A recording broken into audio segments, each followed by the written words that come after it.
అదే RTV app వార్తల్ని క్షణాల్లో చదివే అవకాశం ఉంటుంది. ఒక న్యూస్ పేపర్, ఒక టెలివిజన్ ఛానల్ మీ చేతుల్లో ఎప్పుడూ ఉంటాయి. దేశంలో అతి పెద్ద స్కామ్ ఏది అంటే, అవినీతి ఎందులో జరిగింది అంటే మన దేశ చరిత్రలో కాళేశ్వరం ప్రాజెక్టులో జరిగింది. ఈ విషయం మీద నేను ఈరోజు మన Telangana head of the CBI director గారిని, వారి టీంని కలవడం జరిగింది. అప్లికేషన్ ఇవ్వడం జరిగింది, కంప్లైంట్. రెండోది, ఏప్రిల్ 10ని honourable high court of Telangana chief justice గారి ముందు 990 పేజీల ఫ్యాక్ట్స్ ప్రెజెంట్ చేసిన ఇంతవరకు ఆనరబుల్ హైకోర్టు సిబిఐ ఇన్వెస్టిగేషన్ చేయమని డైరెక్షన్ ఇవ్వకుండా సుప్రీంకోర్టు రిటైర్డ్ జడ్జితో ఇన్వెస్టిగేషన్ చేయిస్తున్నాం, లేదా స్టేట్ ఇన్వెస్టిగేషన్.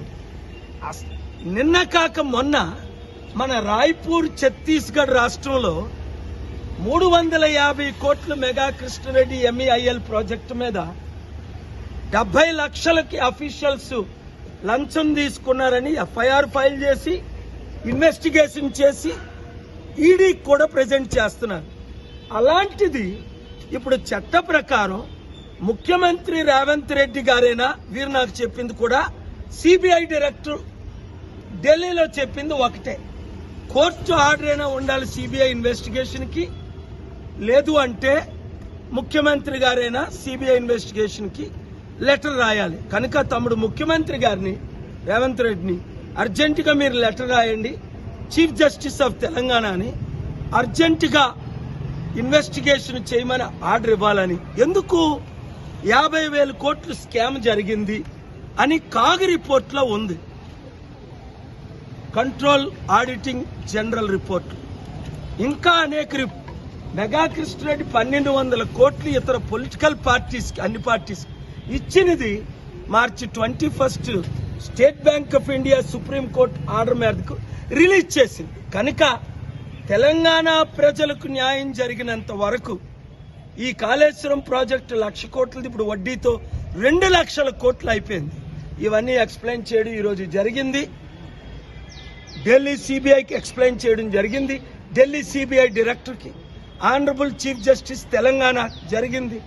ఇంకా ఆనరబుల్ సుప్రీంకోర్టుకు వెళ్లి దీని కొరకు నేను పోరాడతాను. ప్రజలారా 7569441275 కేవలం మనం కలిసి పోరాడితేనే. అడిగారు, మీరు విశాఖపట్నం ఎంపీ కదండి, ఇక్కడ ఉన్నారేటి అని. అవునండి, మరి న్యాయం కొరకు వచ్చాను, ఫైట్ చేయడం కొరకు. విశాఖపట్నం నుంచి ఎంపీగా పోటీ మరలా నేను వెళ్ళిపోవాలి అని కూడా చెప్పడం జరిగింది. Response. Thank you very much. God bless you, God bless our state, and God bless chief minister తమ్ముడు Revanth Reddy to write a letter to CBI director and honorable CJ of Telangana to direct the CBI without delay for the justice of Telugu people, especially Telangana people. Thank you very much.